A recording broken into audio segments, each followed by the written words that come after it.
sao lên chắc cô luôn đi này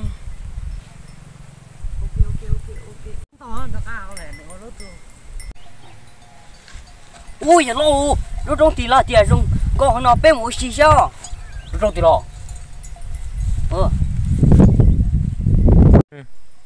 giờ lo khâu tay khâu tay thôi là bên bị cái lo sao ui đi bu mù coi ra nó trong thì là sáng nhiều lại giờ thì là sáng nhiều là bên một to nào cho nên chỗ nó đi giờ là mù bên cả mù chó tỏ có ăn chỉ cơ đó sao chỉnh mù đó hả mù cho giờ thì bé một con tay nó sử dụng xí sần đây thôi rồi bé già một sư mù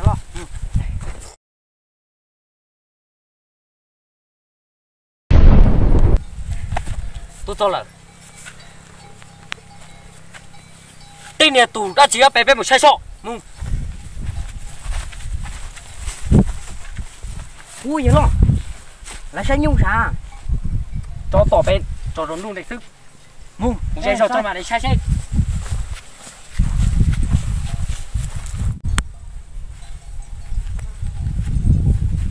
đó rồi còn là sai sọ đi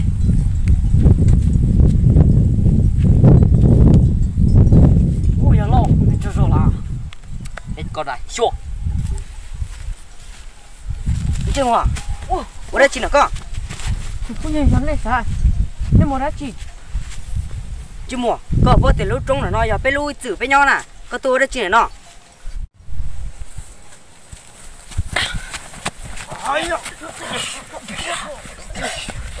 Ta, không sao. Chứ mua, có tôi đã chuyển nó. tôi là nó tôi sẽ nhận sự. Có tụi chung con nào nhớ lo chơi nữa tôi lại đây cả chuyện mua bò trẻ kia xưng nhớ lại cho nói cho các chúng ta gà mủ nên nào mình biết ăn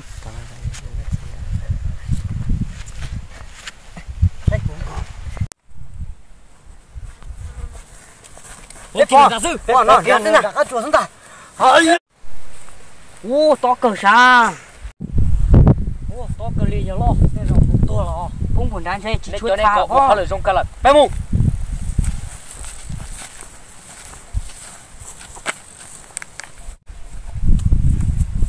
Rồi.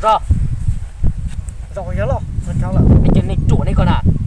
Chứ tụi nó ô nó cú chọc ấy, lo.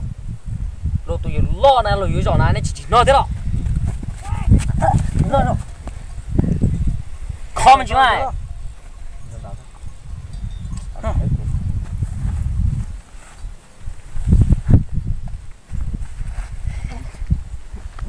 Comment chứ mà. Bé cá chứ. Lo tụi nó đi. Sao. Có chỉ tạt nhóc rồi. Lo. Không nói à.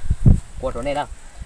Cho tập lường thôi nè, tức mà bé xíu bao chạy, nó đúng rồi bé lì tạm thôi nè, nên chỉ thâu ý lên từ bỏ bé kia đó, nên một đã chỉ nào, nên tụi nông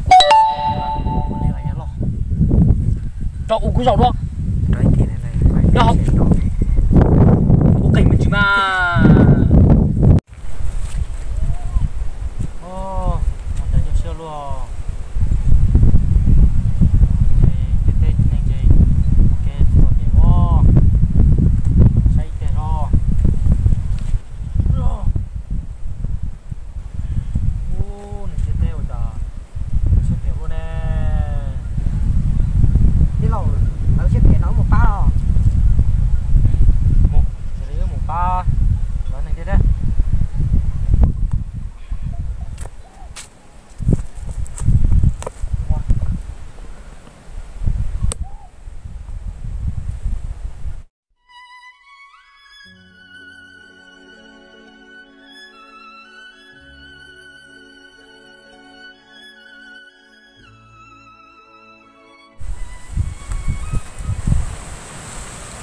Phi có ra là nó lại đi lòng sao ô đừng chú tới mù là nè Nên một chọc ao.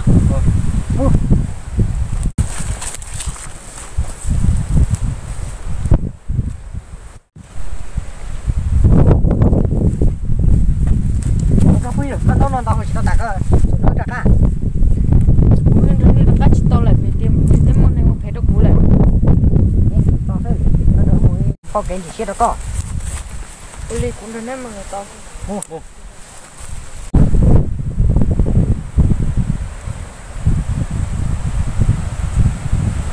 Ôi chả bữa là nhát tên nó.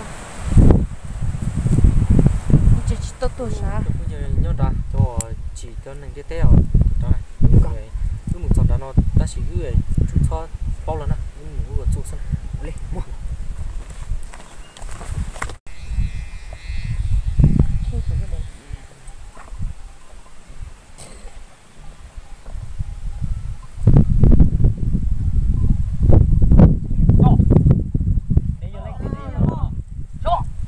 mua họ lử nè có thể chỉ vừa cho lọt cho lọt wow cho lọt tại sao nó nên chỉ bỏ anh em mà nó tốt rồi biết cái thằng nó chia được rồi hết chị cháu nào Ôi chứ mua có từ to. để bao lâu trốn là lên từ lúc để tôi đã chỉ to để ở lúc bên hồ đi chạm thế nên tôi này phải cho xin tàu bây giờ nó còn đủ to sống to Cháu tao lố luôn đi. Chỉ tao bỏ luôn đi. Tôi đã neo phè. chẳng muốn tàu lúa luôn liều anh em chơi mùi còn mà sai son cả con la làm luôn à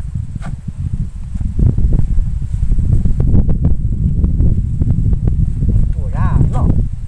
Giờ có la hòm đưa luôn hò. hay rồi nên tao là bên nào cũng phải này là tao nó anh em chơi mình tao nó này giờ tôi cả bé nhớ nó là ai trả chuyện vô đã chuyện to thế à Nhớ là. Bé chờ mong cả chú cái sự. Bé chỉ cho ta ở tù này. bé chỉ để mua cả chỗ Mấy giờ thôi. anh em chơi mua cả chỗ là ha Đi. Ôi ơi. Bỏ là.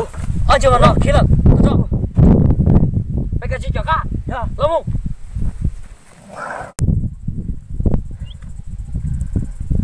Nhưng mà nó nhặt cho nó. anh chơi mà nhân ta bé cái chim mù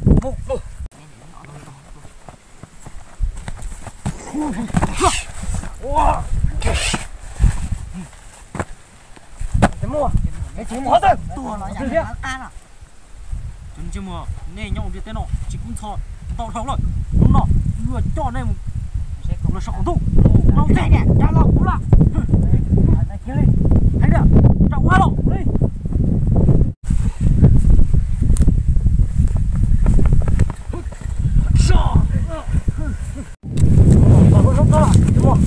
nên chơi chim nó này nên nhau đi tới nó cũng kẹp phèn rồi đúng không nên chủ to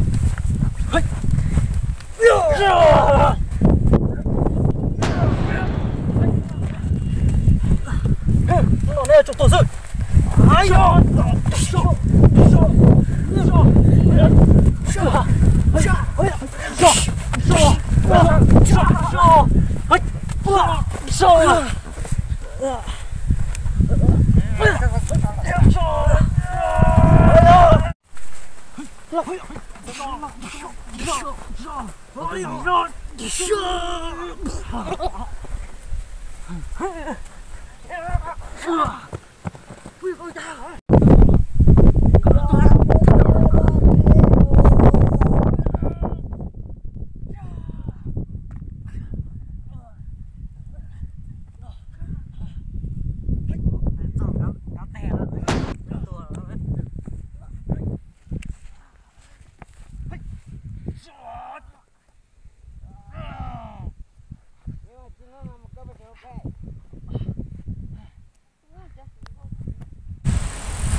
thế